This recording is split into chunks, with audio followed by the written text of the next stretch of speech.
Good evening, church. So good evening అండి, సాయంకాల శుభాకాంక్షలు.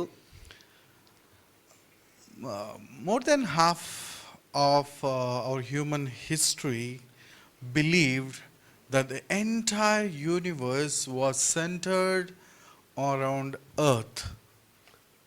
మరి భూమి కేంద్రంగా ఉన్న ఒక విశ్వాన్ని చాలా జనసమూహాలు నమ్ముతూ ఉంటాయి. They believed Earth is the center, entire universe was revolving around it. We call it geocentric perspective. Geocentric perspective అని కూడా అంటారు. భూమే సమస్త విశ్వానికి కేంద్రము అని చాలా జనాంగాలు నమ్ముతూ ఉంటారు. But later Galilei and Kepler, they proposed that Earth was not the center, but the sun is the center, and Earth itself was revolving around the sun, and it is called heliocentric world. తర్వాత దినాల్లో Kepler అనే scientist గారు, గెలిలీ అనే scientist గారు వీళ్ళంతా పరిశోధన చేసి అలా కాదు, భూమి చుట్టూ విశ్వం ఉండటం కాదు, సూర్యుని చుట్టూ సమస్త విశ్వం తిరుగుతుంది, భూమి కూడా తిరుగుతుందని హీలియోసెంట్రిక్ థియరీని వాళ్ళు ప్రతిపాదించారు. In fact, many in the ancient world believed that the earth was so flat, if you go to the edge of the earth you may fall from there. పూర్వపు దినాల్లో ఇలా కూడా అనుకునేవారండి, భూమి అంతా కూడా బల్లపరుపుగా ఉంది, ఒక చివరికి వెళితే మీరు కింద పడిపోతారేమో అన్నట్టుగా అని కూడా నమ్మేవారు. And interesting thing is, in the 21st century, even in 2026, there are people who are believing it. అయితే ఈ యొక్క భూమి బల్లపరుపుగా ఉందన్న విషయాన్ని మరి ఈ ఇటీవలి 2026 సంవత్సరం 21వ శతాబ్దం ఇప్పుడు కూడా నమ్మేవారు ఉన్నారు. They say NASA and the worlds that cheating us, the world is flat, it's not spherical, and the entire universe is revolving around it. మరి నాసా వాళ్ళు చెప్పేదంతా అబద్ధము, భూమి గోళంగా ఏమీ లేదు, అది బల్లపరుపుగానే ఉన్నది, ఒక చదరం లాగా ఉన్నది, బల్లలాగా ఉన్నది అన్నట్టుగా ఇంకా నమ్మేవారు ఉన్నారు. By the way, do you believe it? మీలో ఎవరైనా ఉన్నారా అట్లా నమ్మేవాళ్ళు? Why don't we believe it? ఎందుకు మనం దాన్ని నమ్మడం లేదు? Because we have enough of scientific proofs to say that the earth was not flat but it is spherical, and people, if anyone say, have you seen it? And now we can say, yes, we have seen the earth and it is spherical. మరి గోళాకారంగా ఉన్న భూమిని నువ్వు చూసావంటే ఇప్పటి రోజుల్లో ఉన్న టెక్నాలజీని బట్టి నేను చూశాను, అది గోళాకారంగా ఉంది, ఇక ఏమాత్రం బల్లపరుపుగా లేదు అని మనం ధైర్యంగా చెప్పగలుగుతూ ఉన్నాము. And was universe revolving around the earth? మరి విశ్వము భూమి చుట్టూ తిరుగుతుందా? We can say no. అలా కాదు. And we came to realize that earth is a very tiny particle in this massive universe. The picture you are seeing, it is taken from James Webb telescope, which has been placed 930,000 miles away from the earth into the space. మరి 19,000 కిలోమీటర్ల దూరము ఆ యొక్క భూమి నుండి తీసిన ఒక James telescope picture మనం చూస్తూ ఉన్నాం. మరి భూమి అనేది ఈ మహావిశ్వంలో చిన్న మరి గ్రహము అన్నట్టుగా ఈ విషయాలన్నీ తెలుపుతూ ఉన్నాయి. It's a tiny dot in that entire picture. We cannot even figure out where it is. కాబట్టి ఈ యొక్క విశ్వం యొక్క ఆ యొక్క పిక్చర్ని మనం చూసినట్లయితే భూమి అనేది ఎక్కడో ఒక చిన్న మరి ఒక చిన్న భాగం లాగా ఉన్నది అన్నట్టుగా వాళ్ళు చెప్తూ ఉన్నారు. Similarly, sometimes when we just take few steps back and go far, then only we will be able to see the reality and the truth. మరి కాబట్టి ఇదే విషయంలో ఇలాగే మరి కొన్ని విషయాల విషయంలో ఒక్కసారి మనం ఆగి ఆలోచిస్తేనే మనకు నిజాలు తెలుస్తూ ఉంటాయి. When we go far only, we can see in a macro lens the thing sometimes clearly than in a microscopic lens which is very close by. మరి చూసారా, మరి మైక్రోస్కోప్ కంటే ఇంకా చిన్నగా పరిశీలన చేసే ఇంకా సూక్ష్మదర్శినితో చూస్తేనే మైక్రోదర్శినితో చూస్తేనే అన్నట్టుగా కొన్ని విషయాలు తెలుస్తూ ఉంటాయి. I said opposite to it. Okay, macro is macro means going far. Okay. And then you have to observe sometimes. Okay, మరి అట్లా మరి ఇంకా దూరంగా పోయినట్టుగా మ్యాక్రో వ్యూలో మీరు చూస్తే మరి కొన్ని విషయాలు మనకు తెలిసి వస్తాయి. And that is what we are going to do for the scripture suggested to us in the RCL, that is the miracle of Jesus feeding the 5,000. మరి RCL లో మనకి వారం ఇవ్వబడింది ప్రభువైన యేసుక్రీస్తు ఆ యొక్క 5,000 మందికి ఆహారాన్ని పంచడం అనే ఆ ఆ యొక్క స్క్రిప్చర్ ఇవ్వబడింది. దాన్ని ఇప్పుడు మనము ఈ మ్యాక్రో విధానంలో చూడబోతూ ఉన్నాము. And thank you, Hasni, for reading it for us. మరి హాసిని సహోదరికి వందనాలు మా కొరకు చదివినందుకు. And this is an important miracle which is placed in the center of all the Gospels. మరి ఈ యొక్క అద్భుతం ఏదైతే ఉన్నదో మరి సువార్తలన్నిటిలో దీన్ని మరి ఒక కేంద్ర విషయంగా వారు చెప్పినారు. And it is recorded in all the four, and all the four Gospels recorded more or less in the similar sequence of events for this miracle. ఈ యొక్క అద్భుతాన్ని 4 సువార్తల్లో మరి ముఖ్యంగా చెప్పినారు. అదేవిధంగా మరి ఒక చోట ఎలాగైతే చెప్పమంటే సుమారుగా అదే క్రమంలో మిగిలిన చోట్ల కూడా అది చెప్పబడింది. That reminds us something and tells us we need to give proper attention to the sequence. కాబట్టి ఆ 4 సువార్తల్లో సుమారుగా ఒకే సీక్వెన్స్లో ఉంది కాబట్టి ఆ యొక్క క్రమానికి మనము మరి ప్రాముఖ్యతను ఇవ్వాలనే ఒక ఉద్దేశం అందులో In ఉంది. other words, give importance to the context. మరి ఇంకా చెప్పాలంటే ఏ సందర్భంలో అది పెట్టబడిందో దానికి కూడా ప్రాముఖ్యతనివ్వండి అని కూడా మనకు అర్థమవుతుంది. So, since I mentioned today we are going to look in the macro lens, I am not going to do an exposition of this miracle.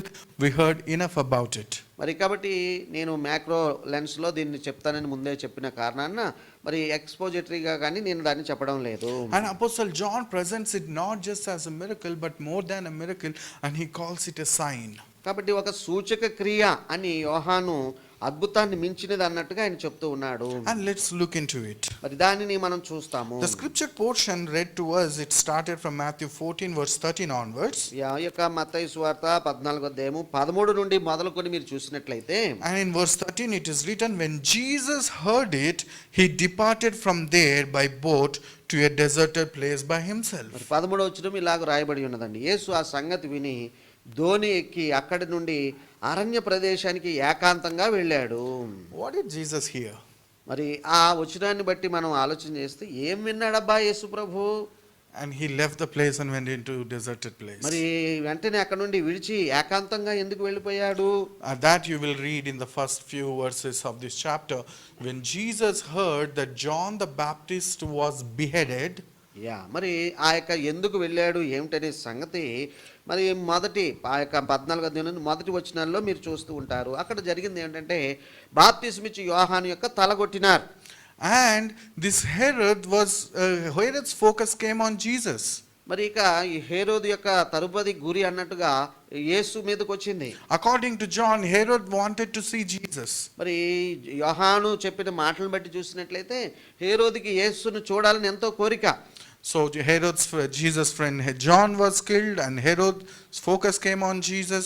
And this moment when John's disciples came to Jesus and gave the report, Jesus left that place and went into wilderness alone. By himself, it is written, alone he went into wilderness. కాబట్టి అక్కడ మీరు గమనించినట్లయితే మరి యోహాను యేసు ప్రభుకి ప్రియుడిగా ఉన్నవారు, ఆయన చనిపోయారు. ఇప్పుడు హేరోదు యొక్క గురేమో యేసు ప్రభు మీద పెట్టబడింది. మరి యోహాను శిష్యులు వచ్చి యోహానికి ఇలా జరిగిందని యేసు ప్రభుకు చెప్పడం, ఈ సంగతి వినిన తర్వాత యేసు ఏకాంతంగా ఒక్కడే అన్నట్టుగా ఆయన మరి అరణ్య ప్రదేశంకు వెళ్ళినాడు. What would have been the reason? కారణము ఏమై ఉండవచ్చును? Do you have any thoughts? మరి మీకు ఏదైనా అనిపిస్తే మీరు చెప్పొచ్చు, మీ ఆలోచన ఏదైనా. Was Jesus scared of Herod or was scared of his own life, so he went into wilderness? ఎందుకు ఏకాంతంగా అరణ్య ప్రదేశంగా ఆయన వెళ్ళవలసి వచ్చింది? తన ప్రాణాన్ని తీస్తారని ఏమైనా భయం వేసిందా? కారణం ఏమై ఉండొచ్చు? ఏదైనా ఒకటి ఆలోచనలో. Or it is about the prudence of Jesus, knowing there is a threat for his life. As a human, it is right for us to save our life, so he went into wilderness.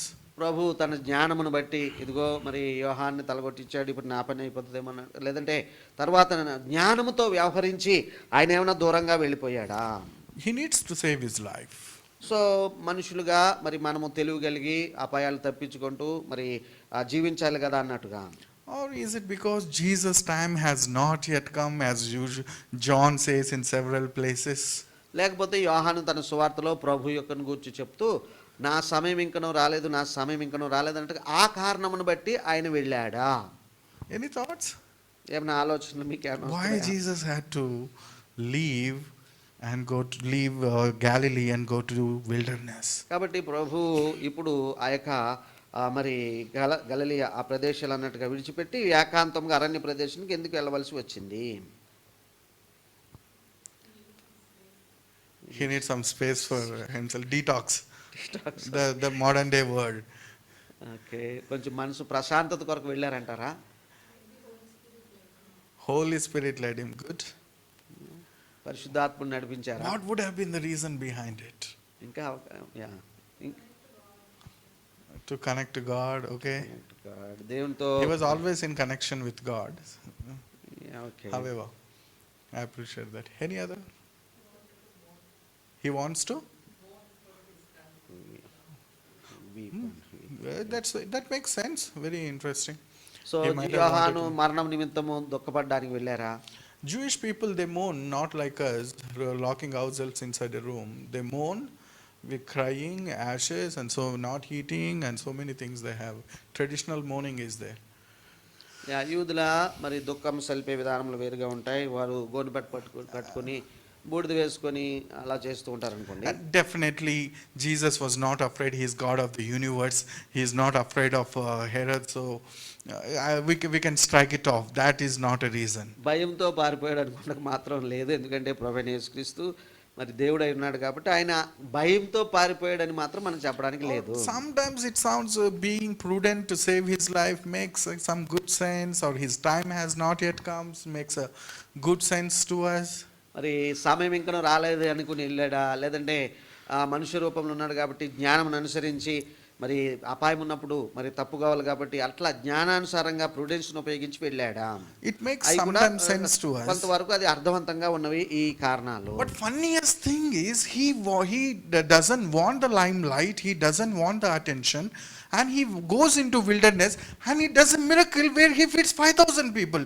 Doesn't it catch attention? మరి చూడండి, మరి ఆయన ఏకాంతంగా వెళ్ళాలనుకున్నాడు, వెళ్ళాడు. వెళ్ళిన తర్వాత అక్కడ ఒక సూచక్రియను చేస్తూ ఉన్నాడు. 5,000 మందికి ఆహారము పంచిపెట్టాడు. మరి ఇలా ఈ పనులన్నీ చేస్తే ఆయన ఎక్కడున్నాడో ఏమిటో అలాగూ ఆయన మీద ఏకాగ్రత లేదంటే దృష్టి పెట్టబడుతూ ఉంటుంది కదా. So definitely here we can understand it's nothing about prudence, it is nothing about being wise, or it is not even about his time not yet come, because he goes from this place and there's a big miracle which catches attention. Already 5,000 plus people are there. Big miracle, attention it catches. కాబట్టి ఆ జ్ఞానం చొప్పున పోయానుకోవడానికి లేదు, లేకపోతే అట్లా మరి ఎందుకంటే వెళ్ళిన తర్వాత 5,000 మందికి అద్భుతం చేసి అందరి దృష్టిలో ఆయన పడినాడు కదా. Why Jesus left Galilee? మరి గలిలయను విడిచి ఆయన ఎందుకు వెళ్ళవలసి వచ్చింది? In order to understand it, we need to look the macro picture, and we need to look at the context. మరి సందర్భాన్ని బట్టి మ్యాక్రో విధానంలో మనం చూసినట్లయితే మరి ఒక దూరం నుండి దాన్ని గమనించినట్లయితే మిగిలిన విషయాలతో పోల్చినట్టుగా దాని యొక్క విధానం మనకు తెలుస్తుంది. Matthew chapter 13 verse 54 to 58, which is just before John being beheaded. కాబట్టి ఈ యొక్క మత్తయి సువార్త 13వ అధ్యాయము 54 నుండి 58 వచనాలు మనం చూసినట్లయితే యోహాను చనిపోక ముందు జరిగిన సంగతులు. Jesus taught in his own country, which is Nazareth, and he performed miracles. ప్రభువైన యేసుక్రీస్తు తన యొక్క సొంత గ్రామమైన నజరేతులో అద్భుతాలు, స్వస్థతలు అవి మొదలగునవి చేశాడు. And the people there, they were astonished, and they said, where did this man get this wisdom and these mighty works? Is this not the carpenter's son? Is not his mother called Mary, and his brothers James, Joseph, Simon and Judas? మరి అక్కడ 54 వచ్చిన అందువలన వారు ఆశ్చర్యపడి ఈ జ్ఞానమును ఈ అద్భుతములను ఇతనికి ఎక్కడి నుండి వచ్చినవి? ఇతడు వడ్లవాని కుమారుడు గాడా? ఇతని తల్లి పేరు మరియ కాదా? యాకోబు, యోసేపు, సీమోను, యోదాయను వారు ఇతని సోదరులు కారా? And his sisters are they not all with us? అతని సోదరీమణులందరూ మనతోనే ఉన్నారు కదా. So question here is, who is this man? He is bringing such a unique doctrine here, and he is performing so many miracles. Who is this? Is he not the one we have seen from growing in our own eyes from childhood? మరి చిన్నతనం నుండి మన మధ్య పెరిగిన వ్యక్తి కదా. ఇతని చేత ఇట్లా అద్భుతములు ఎట్లా జరుగుతున్నాయి, ఎవరైనా అనే ప్రశ్న అక్కడ వచ్చి ఉన్నది. It is not wonder. మరి ఇది అద్భుతము లేక ఆశ్చర్యం అనేది కాదు. They were not wondered with it is not a positive wonder. మరి వాళ్ళు ఆశ్చర్యపోయారు, వారు ఆశ్చర్యపడని చదివినాం కదా, అది మంచి కొరకైన మరి సకారాత్మక ఆశ్చర్యము కాదు. There you read where then did this man get all these things, verse 57. So they were offended at him. They Yeah. were offended at him. 56 వచ్చిన చివరి మాటలో ఇతనికి ఈ కార్యములన్నీ ఎక్కడి నుండి వచ్చినని చెప్పుకుని ఆయన విషయమై అభ్యంతరపడిరి. So they have a question, who is this Jesus? He is not fitting with us. He is not fitting with our culture, not fitting with our religion, and he is not, but surprisingly he has all these big miracles. కాబట్టి Who this person can be? మరి ఎవరై ఉండవచ్చు? ఈయన మన ఆచారాలను పాటించట్లేదు, మన మరి స్థానిక విషయాలను చేయడం లేదు, మరి ఇతడు మనలోనే ఉన్నాడు, కానీ ఎవరు అసలు ఈయన ద్వారా ఇట్లాంటి అద్భుతాలు ఎందుకు జరుగుతున్నాయని వారు అభ్యంతరపడుతున్నారు. Let's move little further. That is the first beginning verses of chapter 14. మరి 14 అధ్యాయం యొక్క మొదటి వచనాలు మనం చూసినట్లయితే, And Matthew 14 verses 1 to 2, it says, at that time Herod the Tetrarch heard the report about Jesus and said to his servants, this is John the Baptist. He is risen from the dead, and therefore these powers are at work in him. మరి 14:1-2 ఆ సమయమందు చతుర్థాధిపతి అయిన హేరోదు యేసును గూర్చిన సమాచారం విని, ఇతడు బాప్తిస్మిచ్చు యోహాను, అతడు మృతుల్లో నుండి లేచి ఉన్నాడు, అందువల్లనే అద్భుతములు అతని యందు క్రియారూపకములగుచున్నవని తన సేవకులతో చెప్పెను. Interestingly, Herod is talking about resurrection of John. Was he following Pharisees? మరి ఈ హేరోదు గారు మృతుల్లో నుండి లేవడం అనేటువంటి విషయాన్ని మాట్లాడుతున్నాడు. అది పరిసయ్యుల యొక్క మరి విశ్వాసము. ఇతడు పరిసయ్యులను ఏమన్నా మరి వెంబడిస్తూ But ఉన్నాడు. Herod and Pharisees, they don't gel together. మరి అక్కడ ఉన్నటువంటి పరిసయ్యుల గుంపు, హేరోదు గుంపు, వాళ్ళు ఒకరితో ఒకరికి పసు కదా మరి.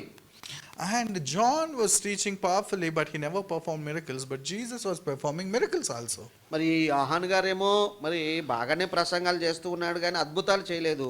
యేసు ప్రభు ప్రసంగాలు చేస్తూ ఉన్నాడు, అద్భుతాలు కూడా చేస్తూ ఉన్నాడు. మరి And here comes Herod. They have the same question: who this person is performing all these miracles? Who is this Jesus? కాబట్టి హేరోదు కూడా, అతని ముందు కూడా ఇప్పుడు ఒక ప్రశ్న ఉన్నది.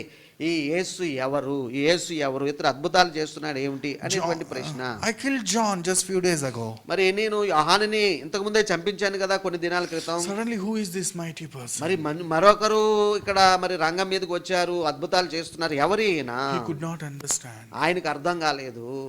And then he made his opinion, and not just made opinion, he taught people or said to his servants, Yeah. this is resurrection of John. John rose again from the dead and came. This is Jesus, is none other than John himself. మరి కాబట్టి హేరోదుకు తనకు అర్థమైనంత వరకు ఏమంటున్నాడంటే, మరి ఇతడు నేను చంపించాను కదా యోహానుని, బాప్తిస్మిచ్చు యోహాన్ని, అతడే మరణం నుండి లేచాడు, కాబట్టి అద్భుతాలు జరుగుతున్నట్టుగా తన పరివారానికి, తన యొక్క సేవకులకు హేరోదు మరి చెప్పుకుంటూ ఉన్నాడు. But when a king brings an opinion, always we need to give proper attention to what might have made him to bring that opinion. Is it a confusion or a conspiracy from Herod? మరి హేరోదు లాంటి చతుర్థాధిపతి లేక రాజుగారు ఇట్లాంటి ఒక అభిప్రాయాన్ని మరి వెలిబుచ్చుతున్నాడంటే మనం కొంచెం ఆగి ఆలోచించాలి. దీని వెనక కూడా ఏదైనా కుట్ర ఉందా, లేకపోతే నిజంగానే అతను ఒప్పింపబడ్డాడని కూడా మనం ఆలోచించాలి. What do you think? Do you think Herod was confused who Jesus is, or is he building any conspiracy there? ఏదైనా దాని వెనక కూడా ఏదైనా ఏమనుకున్నామండి ఇందాక, కుట్ర ఏమైనా పడుతున్నాడా, లేదంటే అర్థం కాకుండా ఉన్నాడా? He killed John, already people are hating him. మరి యోహాన్ను చంపించినందుకు ప్రజలు అతన్ని ద్వేషిస్తూ ఉన్నారు. And now he found Jesus as a threat. మరి ఇప్పుడు యేసు ప్రభు మాటల వల్ల అతనికి మరి హాని ఉన్నట్టుగా కనబడుతుంది. He cannot go and kill, otherwise people will revolt against him. మరి ఇతడు సూటిగా పోయి యేసు ప్రభుని పట్టుకొని చంపలేడు. అలా చేస్తే ప్రజల యొక్క ఆగ్రహానికి గురి కావాల్సి వస్తుంది. So there is a way where he can calm people and wins the hearts of the people. If he says he is the resurrected John, people think he is respecting John, and he doesn't have to kill Jesus.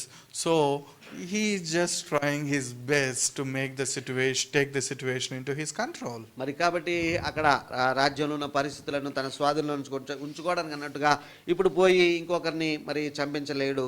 కానీ ఏమంటున్నాడంటే, యోహానే మరణం నుండి లేచాడు అని మొదలగు మాటలు చెప్పుకుంటూ ఇదొక పన్నాగముగా ఆయన చేస్తూ ఉన్నాడు. Doesn't it sound like modern day politics?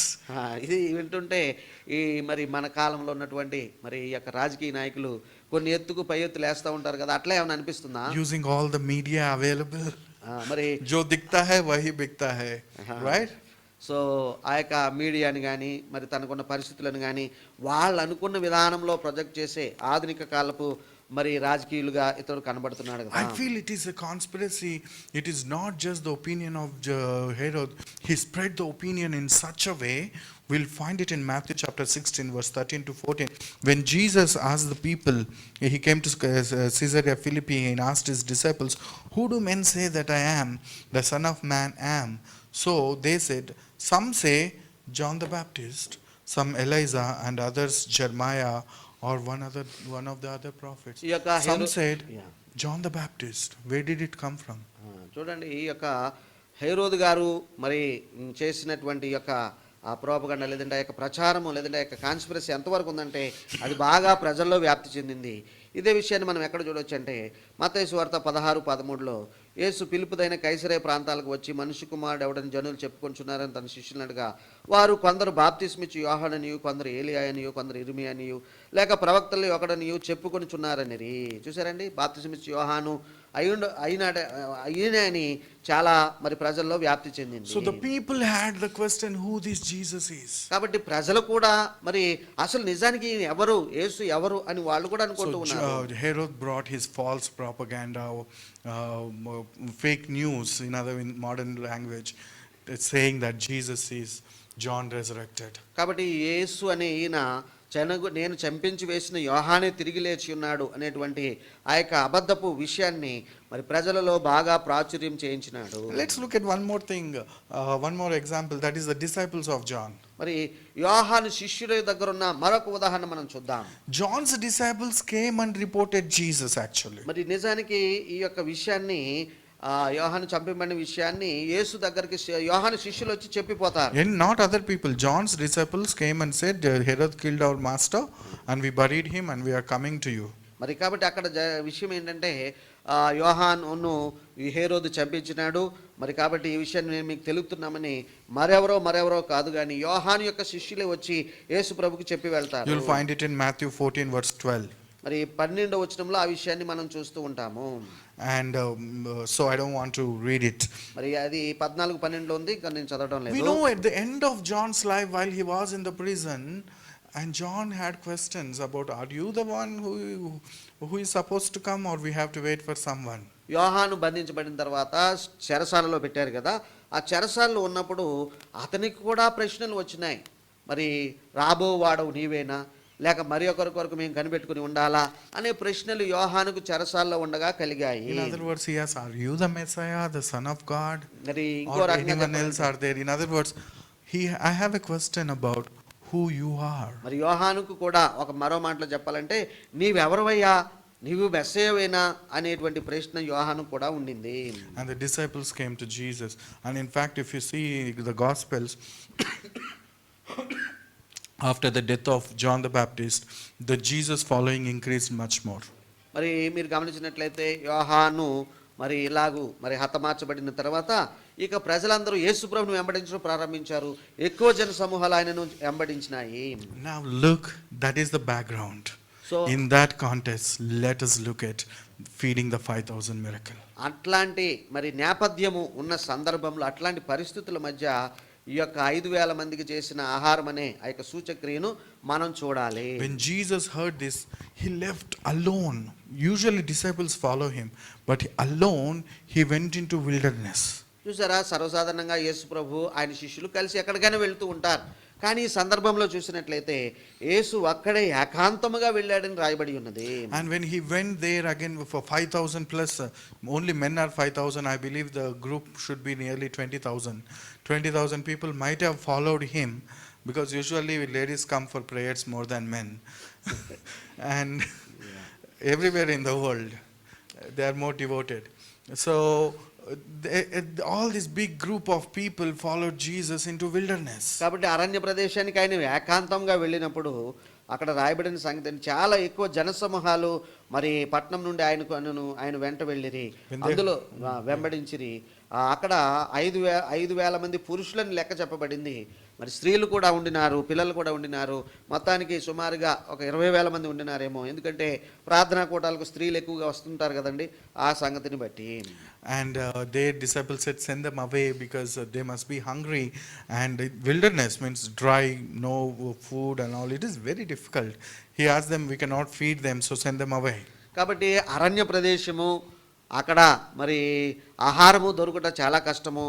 మరి శిష్యులు అంటున్నారు, వచ్చినవన్నీ పంపించేయండి, ఇక ఆ భోజనం టైం అయింది, వాళ్ళు వెళ్ళి ఏమైనా కొనుక్కుంటారేమో, పంపించేయండి అన్నట్టుగా వాళ్ళు మాట్లాడుతున్నారు. People are hungry. మరి ప్రజలేమో ఇక మరి ఆ ఆకలి సమయం అది, No food around. మరి చుట్టూ చూస్తే ఎక్కడ ఆహారం దొరకని And పరిస్థితి. in one place they said even 200 denaries food also is not sufficient.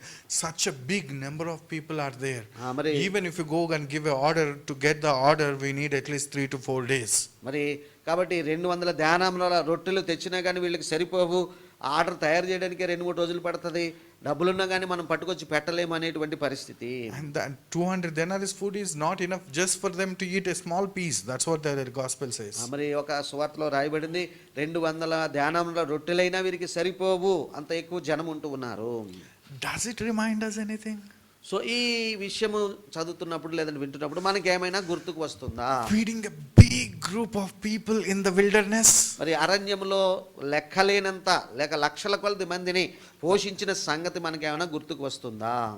Big number of people fed in wilderness. మరి అరణ్య ప్రదేశంలో ఏమంటే లక్షల కొలది ప్రజలను పోషించిన విషయము. Anyone? Absolutely. The Israelites were fed by God with manna in the desert కాబట్టి for 40 years. మరి 40 సంవత్సరాలు అరణ్యంలో ఇశ్రాయేలు ప్రజలకు ఆహారం అందించబడింది. And John chapter 6 verse 32 says, Moses did not give bread from heaven, but it is the Father who gave them. మరి అక్కడ యోహాను సువార్త 6వ అధ్యాయంలో ఏమనబడిందంటే, మీకు అరణ్యంలో ఆహారం ఇచ్చిన వాడు దేవుడు తప్ప మోషే కాదు అనేటువంటి విషయం కూడా అక్కడ మనం చూస్తూ ఉన్నాము. And here Jesus is feeding such a big number of people in the wilderness, which is telling us this is the same one who fed Israel 40 years in the wilderness. The same one is here. See, in the wilderness he is feeding. కాబట్టి ఆ మాటను బట్టి మనకు అర్థమైంది ఏంటంటే, ఆ రోజున మోషే కాలంలో అరణ్యంలో ఆహారం ఇచ్చిన అదే దేవుడు ఇదిగో ఈరోజు ఈ అరణ్యంలో 5,000 మందికి ఆహారాన్ని ఇస్తున్నాడన్న ఒక ఉద్దేశము. And in the same place John 6:35 where Jesus says, I am the bread from heaven. మరి ఆ సందర్భంలోనే ప్రభువైన యేసు మత్తయి ఆ యొక్క యోహాను 6 ఆ యొక్క వచనాలు చెప్తున్నాడు, నేను మరి జీవాహారంనై ఉన్నాను. And in what Jesus is telling through this miracle is, I am the one who fed your fathers in wilderness for 40 years. I am the one who is feeding you here in this wilderness. You have the question, who am I? I am is I am. చూడండి, ఈ మాటలను బట్టి ప్రభు చెప్తున్నది ఏమిటంటే, అరణ్యంలో మిమ్మల్ని పోషించిన వాడని నేనే, ఇప్పుడు నేను ఇస్తూ ఉన్నాను, నేనే జీవాహారంనై ఉన్నాను. మీరేమో నన్ను నీవు ఎవరివని అడుగుతున్నావు, ప్రశ్న ఉన్నదే, నేను ఎవరినై ఉన్నానో ఆయనను నేనే అంటున్నాడు. In other words, he is saying, I am no other than Yahweh. చూడండి, యేసు చెప్పిన మాట ఏమిటంటే, నేను యెహోవానై ఉన్నానని మరి పరోక్షంగా ఆయన చెప్తూ ఉన్నాడు. The Greek word used in the place of I am is ego emi, which is Greek translation for Yahweh. మరి ఎగో ఇమి అనే యొక్క గ్రీకు మాటకు అర్థం ఏంటంటే, ఇదిగో మీరు నన్ను ఎవరంటున్నారు, ఇదిగో ఆయన మోషే గురించిన ఉదాహరణ చెప్పాడు, ఇప్పుడు చేస్తున్న అద్భుతాన్ని చూపించాడు, అక్కడ పోషించిన ఆయనను ఇప్పుడను నేనే యావేను లేక యెహోవానని చెప్తూ ఉన్నాడు. You may say, just with one miracle, Praveen, can you come to that conclusion? మరి మీరు అనొచ్చు, ఒకే ఒక అద్భుతంతోనే ఆయనే ఈయనని మీరు ఎట్లా చెప్తారని మీరు అడగవచ్చు. Let's see what happened immediately. Matthew chapter 14, immediately from the miracle. మరి ఈ యొక్క మత్తయి 14 మరలా మనం వస్తే ఈ యొక్క అద్భుతము లేదంటే సూచక్రియ జరిగిన వెంటనే ఇంకా ఏం జరిగిందో మత్తయి 14 ఒకసారి మీరు చూడొచ్చు. And after verse 22, I guess, there it is written, immediately Jesus made his disciples get into the boat and go before him to the other side while he sent the multitude away. కాబట్టి ఆ 22వ వచనంలో, వెంటనే ఆయా సమూహములను తాను పంపివేయినంతలో మరి ఆ తన శిష్యులు దోణి ఎక్కి తనకంటే ముందుగా అద్దరికి వెళ్ళని ఆయన వారిని బలవంతము చేసెను. బలవంతము, immediately he forced them. వెంటనే మీరు వెళ్ళండి. ఒక పక్క జనసమూహాలను పంపివేశారు, మరొక పక్క మరి శిష్యులను కూడా పంపివేస్తూ ఉన్నారు. Isn't it interesting and doesn't fit with the character of Jesus we think about? మరి మనకు సర్వసాధారణంగా పరిచయం ఉన్న యేసు ప్రభు యొక్క స్వభావంతో ఇది సరిపడటం లేదు కదా. And immediately he told them go, and he sent the multitude he told them to go on the boat to the other side of the sea. కాబట్టి జనసమూహములను పంపివేశారు. అలాగే శిష్యులు దోణి ఎక్కి తనకంటే ముందుగా అద్దరికి వెళ్ళవలనని వారిని కూడా బలవంతము చేసి పంపిస్తూ So ఉన్నారు. here we see that Jesus is connecting the event of feeding 5,000 with the next thing. కాబట్టి ప్రభువైన యేసు ఈ యొక్క మరి 5,000 మందిని పోషించుట అనే విషయంలో ఇంకొక సంగతికి ఆయన కలుపుతూ ఉన్నారు.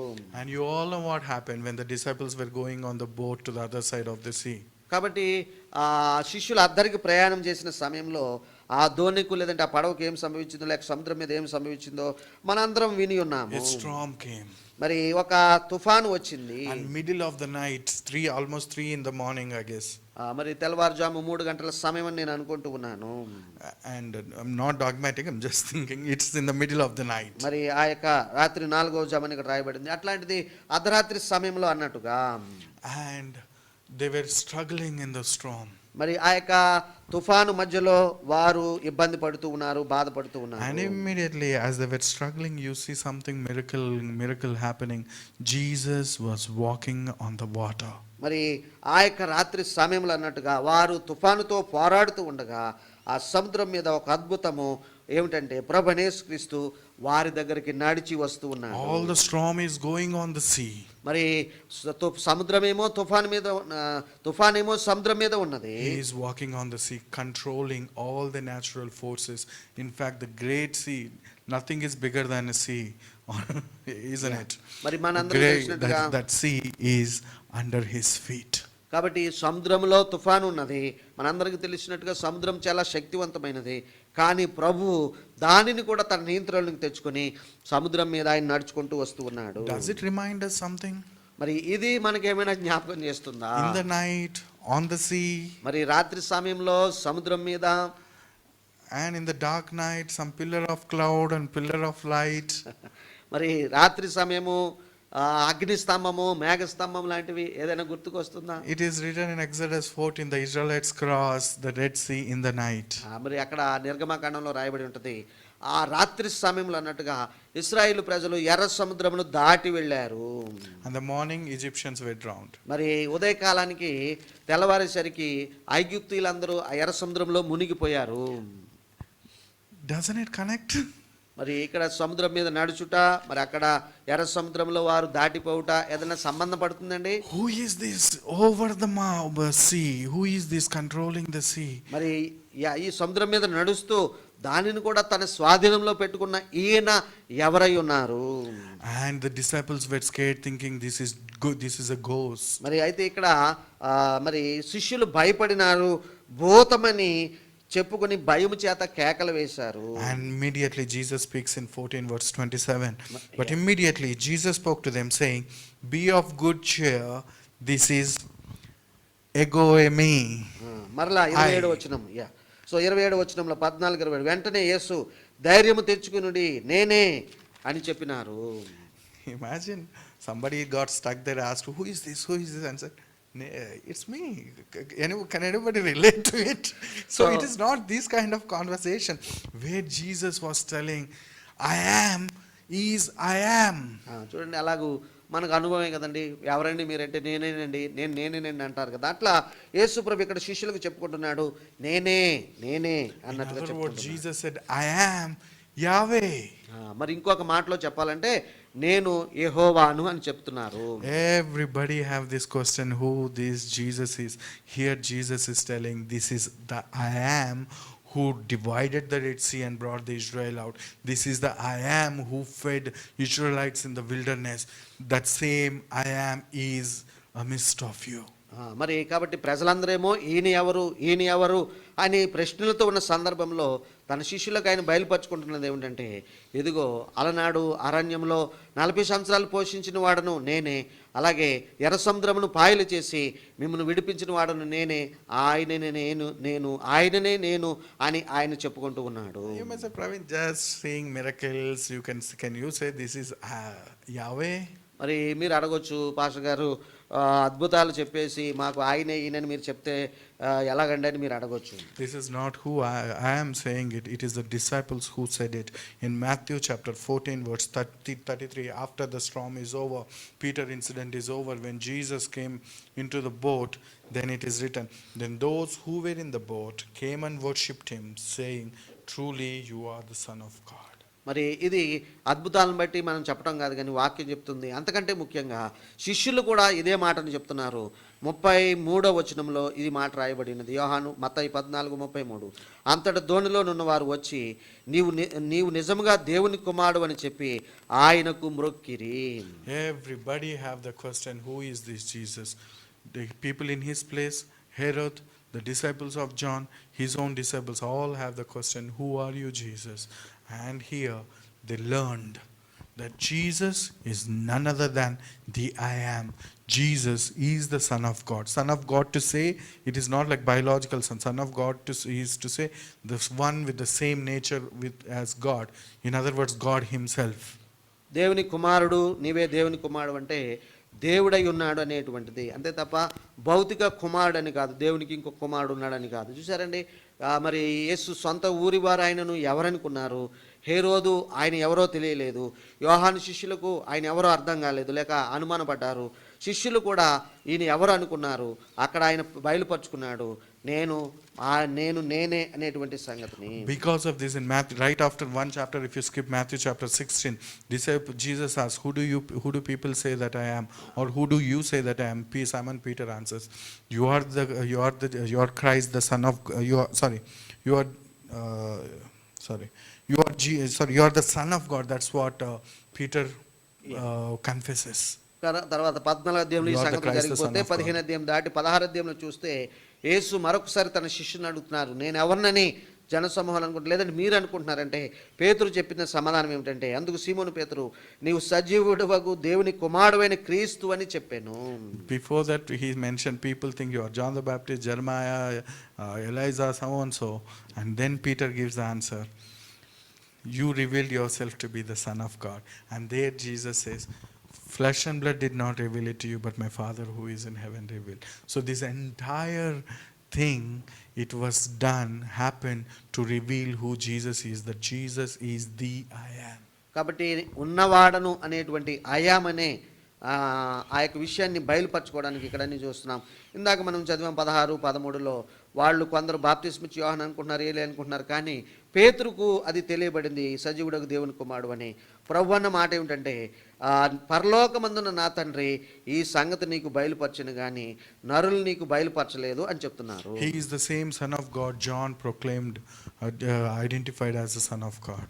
కాబట్టి యోహాను కూడా మరి ఆయనను మరి దేవుని కుమారుడు అని ప్రకటన చేయుచున్నారు. So Jesus revealed himself through it. కాబట్టి ఈ యొక్క అద్భుతాలు, ఈ యొక్క మరి సూచక్రియల ద్వారా ప్రభుని యేసుక్రీస్తు తాను నిజంగా ఏమై ఉన్నారో అనేది ఆయన ప్రత్యక్షపరుస్తున్నారు. And Jesus revealed himself to be the I am in the world that was full of conspiracies, confusions and false news and false realities, and we are living in such place. And this is the message to us. In those days, in the false world, Jesus is the I am.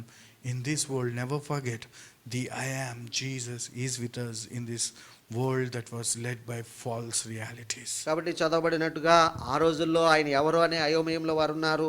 అప్పుడు ఆయన నేనే అని బయలుపరుచుకున్నారు.